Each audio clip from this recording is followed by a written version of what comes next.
Local মুরগ বা broiler মুরগ খাইলে আগে ওই মুরগর রুম ফেলাইবার আগে আগে ওলা তার বড় বা হতো লাগে, না হলে গরম পানিতে ফুলি বাজে সময় এই মুরগর বড় যেত তার সম্পূর্ণ মুরগর মাংসটা দিয়ে বোকা। আর এই মাংসটা আমি যেন বানাই লইয়ার ওইরকম সেও মুরগ লোকেল খাও বা ব্রয়লারও খাও, মানে যে কোনো মুরগ জাতি এগুলোর ভিতরে বড় থাকে, বড় নানান যত জিনিস খাই তুই দেয়।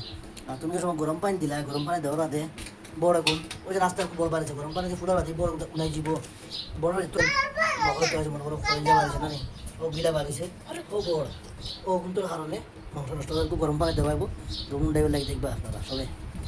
ওই গরম পানি দিয়ে রুমুন ডাইলের মুরগটা তোমার কোনো এতর খারাপ কিছু রইল না মুখের ভিতরে, নাহলে ওই বড় দেখছে না হইব মাংসের ভিতরে। আর এই মাংস দেখছো না আমি কীরকম করাইছি বা করছি ওরকম দেখে খাইবা, হালাল বস্তুটাকে হালাল হিসাবে খাইবা। যেন কেউ এই ফারিয়া বাঘরা হয়েছে ওগুলো না বাঘরার কারণে যদি চামড়া বড় লাগাই থাকে বা আমার মুখের ভিতরে বড় থাকে, তাহলে এই বড় তোমার মুরগ হালাল মুরগটাকে হারাম বানাই দেবো। আপনারা বুঝতে পারছেন যে যে